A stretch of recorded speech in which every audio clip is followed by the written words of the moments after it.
गौसे पाक का एक फरमान सुन लें। वैसे मुझे तकरीर नहीं करना है, बस 10-5 मिनट। कारी मोहम्मद असलम साहब का ये हुक्म था कि आप खड़े होकर अपनी हाजिरी दर्ज करा दीजिए कि मैं आ गया हूँ, वरना मैं अक्सर आता रहता हूँ। आप हजरात मुझे पहचानते जानते होंगे।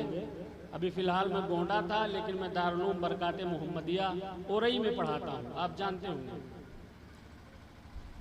सरकार गौसे आजम रज़ी अल्लाह ताला अन्हु फरमाते हैं कि जिसने पूरी जिंदगी में मोहब्बत के साथ एक मर्तबा, जिसने पूरी जिंदगी में मोहब्बत के साथ एक मर्तबा अब्दुल कादिर का नाम ले लिया, अल्लाह ताला मरने से पहले पहले उसे तौबा की तौफीक दे दे।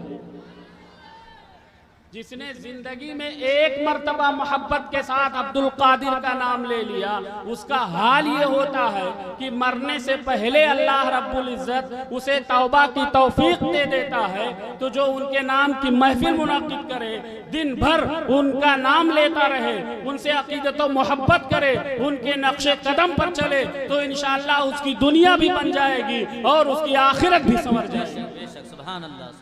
सैयदना सरकार मुफ्ती आज़म हिंद सरकार आला हजरत के साहबजादे हैं। बड़े प्यारे अंदाज में हुजूर सैयदना गौसे आजम रजी अल्लाह ताला अन्हु की बारगाह में अर्ज करते हैं, तुम्हारा हिल तुम्हारा हरम गौसे आजम।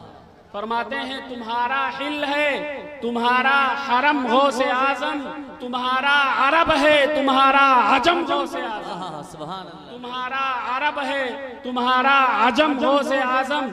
और कहते हैं ये दिल ये जिगर है, ये आँख है ये सर है, ये दिल ये जिगर है, ये आँखें ये सर है, जहाँ चाहो रखो कदम गौसे आजम, जहाँ चाहो रखो कदम गौसे आजम।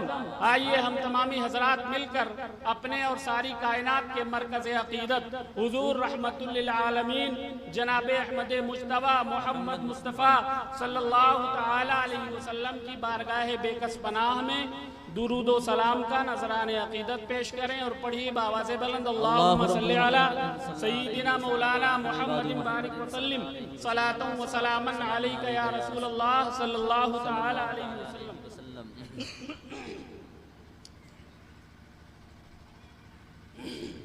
चंद मिनट में एक मसला, हमारा आपका हमारे सुन्नत का ये मामूल है कि बुजुर्गों के नक्शे कदम पर चलते हैं, बुजुर्गों से मोहब्बत करते हैं और किसी एक के हाथ में अपना हाथ, वाह वाह वाह, है ना, जिसको पीर कहते हैं। सरकार आला हजरत फरमाते हैं कि पीर में 4 शर्तें होनी जरूरी है।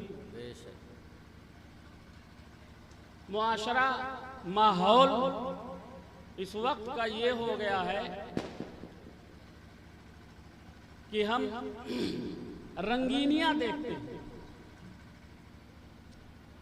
कितना लंबा जुब्बा है, कितने बड़े बाल हैं, कितनी अंगूठियां हैं, जो टन्नी लेके चल रहा है टेढ़ी मेढ़ी है कि नहीं है।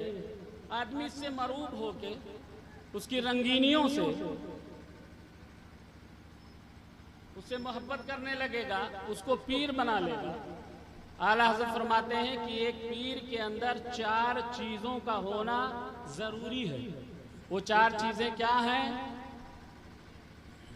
मुसलमान होना, वाह वाह, है ना, नंबर 2 आलिम होना, बेशक बेशक हक है ना, और वो जिसको आप पीर बना रहे हैं उसका सिलसिला रसूल आज़म सल्लल्लाहु ताला अलैहि वसल्लम तक मुंसलिक हो, बेशक, है ना। सुन्नी सहीउल अकीदा हो। इस वक्त बहुत सारे लोग इस मैदान में कूद गए हैं, जी हज़रत, है ना। अर्ज मुझे सिर्फ ये करना है कि हम बगैर देखे हुए किसी के दामन को थाम लेते हैं, पीर बना लेते हैं। आला हज़रत फरमाते हैं आलिम होना जरूरी है, उसके अंदर इल्म हो, तकवा परहेजगारी हो, है ना। सिर्फ इस इल्म के ताल्लुक से थोड़ा सा मैं तबसरा करूंगा कि उसको जो पीर हम आप कर रहे हैं उसका आलिम होना जरूरी है। उसके अंदर इल्म या तो मेहनत करके उसने हासिल किया हो मदरसे में जाके, या अल्लाह रब्बुल इज्जत ने अपने फजल से उसे अता फरमा दिया। लेकिन इल्म का होना जरूरी है ना। जब तक इल्म नहीं है वो शरीयत के मसाइल नहीं जानेगा और रोज़ा, नमाज, हज, ज़कात इन पर कमा हक़्क़ुहू पाबंदी नहीं कर पाएगा। जब वो खुद रास्ते पर नहीं आ पाएगा तो आपको रास्ते पे क्या ले जाएगा। बेशक, सुभान अल्लाह। इल्म का होना बहुत जरूरी है ना। तो सरकार आला फरमाते हैं कि वो आलिम है। आओ देखते हैं सैयदना सरकार गौसे आजम रजी अल्लाह ताला अन्हु के पास जो पीराने पीर है, एक झलक दिखाते हैं क्या इल्म था।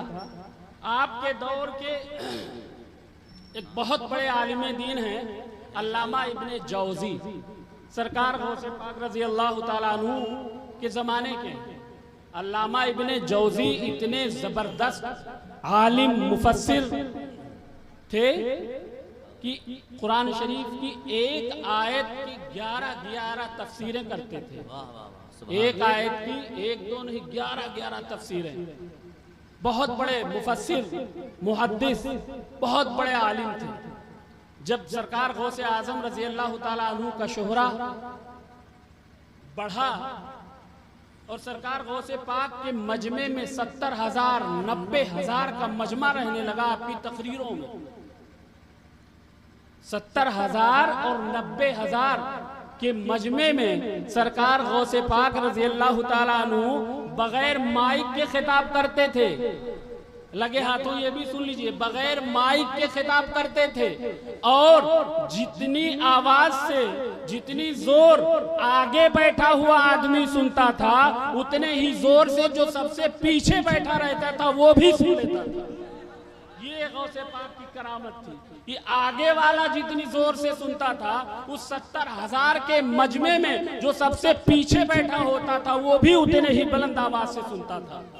तो सरकार गौसे पाक रजी अल्लाह ताला अन्हु का जब शोहरा हुआ तो अल्लामा इब्ने जौजी ने एक दिन सोचा कि चलो आज गौसे पाक की मजलिस में, उनकी तकरीर में चलते हैं। और एक आयत की तैयारी आपने किया, उसकी 11 तफसीरें इकट्ठा किया और ये सोच के कि चलो आज उनके मजमे में चलते हैं, तकरीर करेंगे और इस आयत की उनसे तफसीर पूछेंगे। देखते हैं कितनी तफसीरें, है ना, कितनी तरीके से मतलब बयान करते हैं। खैर, अल्लामा इब्ने जौजी एक आयत तैयारी करके गए। सरकार गौसे पाक की तकरीर हो रही थी, मजमे में बैठे। सरकार गौसे पाक रजी अल्लाह ताला अन्हु की नजर पड़ी अल्लामा इब्ने जौजी पर। तो सरकार गौसे पाक ने उसी आयत को तकरीर का उन्वान बना लिया जो अल्लामा इब्ने जौजी सोच के गए थे। सुभान अल्लाह। जो अल्लामा इब्ने जौजी सोच के गए थे उसी तकरीर, उसी जो है आयत पर हुजूर गौसे आजम तकरीर शुरू करते हैं, तकरीर शुरू करने लगते हैं। उस आयत की जब तफसीर करते हैं, हुजूर गौसे आजम ने उस आयत की एक तफसीर किया तो अल्लामा इब्ने जौजी सर हिलाते हैं, जानता हूँ। गौसे पाक ने 2 तफसीर किया, अल्लामा इब्ने जौजी ने सर हिलाया, जानता हूँ। गौसे पाक ने तीसरी तफसीर किया, अल्लामा इब्ने जौजी ने सर हिलाया, ठीक है जानता हूँ। 4, 5, 6, 7, 8, 9, 10, 11 तफसीरें गौसे पाक कर गए। अल्लामा इब्ने जौजी सर हिलाते जा रहे हैं, जानता हूँ जानता हूँ। अब गौसे पाक आगे बढ़े, 12वीं तफसीर कर रहे हैं, 13वीं तफसीर कर रहे हैं, 15वीं तफसीर कर रहे हैं, 20वीं तफसीर बयान फरमा रहे हैं, 30वीं तफसीर बयान फरमा रहे हैं, 35वीं तफसीर बयान फरमा रहे हैं, 38, 39, 40 तफसीरें बयान फरमा गए। इधर अल्लामा इब्ने जौजी का हाल ये होता है कि मजमे में खड़े होते हैं, गिरेबान पकड़ते हैं, कुर्ते को फाड़ देते हैं, बेहोश होकर जमीन पर गिर जाते हैं। जब अल्लामा इब्ने जौजी को होश आया तो लोगों ने पूछा, अल्लामा इब्ने जौजी इतनी तैयारी के साथ आप आए थे गौसे पाक से सवाल करने, सुनते रहे, ये क्या हो गया था, बेहोश कैसे हो गए? तो अल्लामा इब्ने जौजी फरमाते हैं, सुनो, गौसे पाक ने जब तफसीर बयान करना शुरू किया, 1 से 11 तक बयान किया, तो मुझे पता था कि हाँ जानता हूँ, पढ़ा हुआ था। जब 12वीं तफसीर गौसे पाक ने शुरू किया, 40 तफसीरें बयान फरमा गए, तो मुझे ऐसा लग रहा था ये किसी किताब में मौजूद नहीं है, बल्कि रसूलुल्लाह ने खुद डायरेक्ट अपने लाडले, अपने नवासे गौसे आजम के सीने में उड़ेल दिया है। न कोई इसे जानता है, न किसी किताब में मौजूद। ये दिल, ये जिगर है, ये आंखें, ये सर है, जहां चाहो रखो कदम, है ना। तो ये इल्म था। पीर अगर करते हो, किसी के दामन को अगर पकड़ते हो, किसी के हाथ में हाथ देते हो, तो पहले ये देखो ये आलिम है कि। लेकिन जमाना ये चल रहा है, उलमा ने बयान फरमाया है कि अगर इस दौर में किसी को अपनी विलायत छुपानी हो तो वो आलिम बन जाएगा। मौलवी का लिबादा पहन ले, और मौलवी को इस दौर में तो कोई कहेगा ही नहीं कि ये वली हो सकता है, लेकिन विलायत के लिए इल्म का होना ये जरूरी है। इसे आप नोट कर लीजिए। वो पीर कितना यार, उसकी करामतें जरूरी नहीं है, इसलिए कि सैयदना जुनैद बगदादी रजी अल्लाह तआला अन्हु की बारगाह में एक शख्स गया था, कई सालों तक, तकरीबन 20 साल या कई सालों तक उनकी खिदमत में रहा और फिर वापस चल दिया।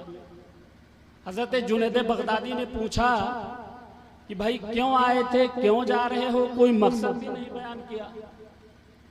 तो उसने कहा था, हुजूर ये सोच कर आया था कि कोई करामत देखूंगा तो मुरीद हो जाऊंगा, लेकिन इतने दिनों तक, इतने सालों तक आपकी खिदमत में रहा, कोई करामत ही नहीं देखा हमने, इसीलिए मैं वापस जा रहा था। तो सुनो,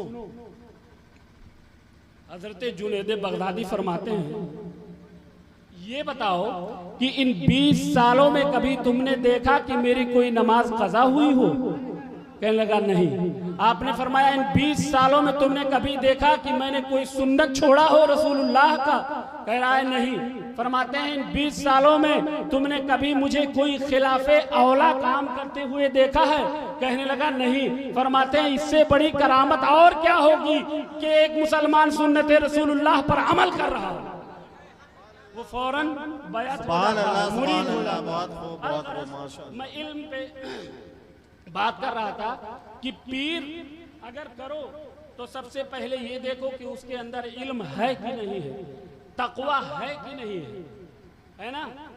इल्म, सरकार गौसे पाक रज़ी अल्लाह तआला अन्हु पीराने पीर फरमाते हैं, दरस्तुल इल्म हत्ता सिरतु कुतुबा, मैं इल्म हासिल करता गया यहाँ तक कि कुतुब हो गए। इल्म ही को कह रहे हैं सरकार गौसे पाक, दरस्तुल इल्म हत्ता सिरतु कुतुबा, कि मैं इल्म हासिल करता रहा, इल्म हासिल करता गया यहाँ तक कि मैं कुतुब बन गया, है ना। तो पता चला कि ये इल्म ही ऐसी चीज है कि जिससे इंसान तरक्की। अगर आपको भी दुनिया में तरक्की करना है तो ये चीज ज़हन और दिल और दिमाग में रख लो कि अपने बच्चों की तालीम पर तवज्जो देने लगो, तुम्हारी दुनिया समझ जाएगी, आखिरत समझ जाएगी। अगर इल्म पे तुमने तवज्जो दे दिया, बच्चों की तालीम पर तवज्जो दे दिया, तो जो इस मुल्क में तुम्हारा इस वक्त जो हाल है, यानी तुम्हारी कोई इज्जत नहीं कर रहा है, इंशाअल्लाह जिस दिन तुम्हारे बच्चे तालीम याफ्ता हो जाएंगे, हर मुआशरा तुम्हारी इज्जत करेगा, हर मुल्क तुम्हारी इज्जत करने लगेगा। बेशक बेशक हकीकत है ना ये इल्म। अच्छा, सरकार गौसे आजम रजी अल्लाह तआला अन्हु, अल्लाह ने क्या इल्म अता फरमाया था। एक बार सरकार गौसे पाक का जब शोहरा फैला दुनिया में, तो उस वक्त बहुत सारे लोग थे जिनको अजीब सा लगने लगा कि यार हमारे साथ के हैं और इतना शोहरा, इतने मानने वाले। तो उस वक्त बगदाद के 100 मुफ्ती इकट्ठा हुए और कहने लगे कि यार किसी तरीके से इनका ये मामला कुछ कम होना चाहिए। तो 100 मुफ्तियों ने सरकार गौसे आजम को माज़ल्ला ज़ेर करने के लिए कह लो या उन कम इल्मी साबित करने के लिए एक एक सवाल एक मुफ्ती ने सख्त सवाल तलाश किया। 100 लोग इकट्ठा हो गए और कहने लगे एक सवाल एक आदमी तलाश करे, सख्त सवाल, और सब लोग साथ में चलेंगे, 100 सवाल होंगे। गौसे पाक से सवाल किया जाएगा, कहीं ना कहीं तो फंसेंगे। 100 मुफ्ती एक एक सवाल आदमी लेके जाएगा तो उसको चारों तरफ से पढ़ के, देख के, सोच के, समझ के जाएगा। जवाब देने वाला अकेला है, 100 लोगों के जवाब दे रहा है। तो 100 मुफ्ती 100 सवाल इकट्ठा करके गए गौसे पाक की बारगाह में। दरवाजे पर पहुंचे, दस्तक दिया, खादिम बाहर आया, गौसे पाक की बारगाह में गया, अर्ज करने लगा, हुजूर बगदाद के 100 फुक़हा 100 मुफ्ती आए हैं। सरकार गौसे पाक मुस्कुराए, फरमाने लगे जो आए उन्हें भी जानता हूं, जो लेकर आए हैं उसे भी जानता हूं, जो लेकर जाएंगे उसे भी जानता हूं। फरमाते हैं मेहमान खाने में बैठा था, ये 100 फुक़हा कराम मेहमान खाने में बैठे हैं, सामने गौसे पाक रज़ी अल्लाह तआला अन्हु का तख्त लगा है, मसनद सजी है। सरकार गौसे पाक तशरीफ लाए, अपने मसनद पर बैठे और बैठने के बाद सरकार गौसे पाक ने अपने सर को नीचे किया, आंखों को बंद किया। आंखों को जब बंद किया तो सरकार गौसे पाक के सीने से एक नूर निकला, और नूर निकला उन 100 फुक़हा के ऊपर से गुजरता हुआ निकल गया। जब वो नूर निकलता हुआ निकल गया, गौसे पाक ने अपने सर को उठाया, फरमाने लगे क्यों हजरत, फरमाइए कैसे तशरीफ लाना हुआ। वो मुफ्ती साहब खामोश। दूसरे साहब से पूछा क्यों हजरत, कैसे आए, बताइए क्या हाल है, वो भी खामोश। तीसरे साहब से पूछा क्यों हजरत, कैसे तशरीफ लाना हुआ, फरमाए, वो भी खामोश। वो 100 फुक़हा 100 मुफ्ती जो गए थे वो सबके सब खामोश बैठे, किसी की जबान नहीं हिल रही, किसी की जबान में जुम्बिश नहीं हो रही है ना।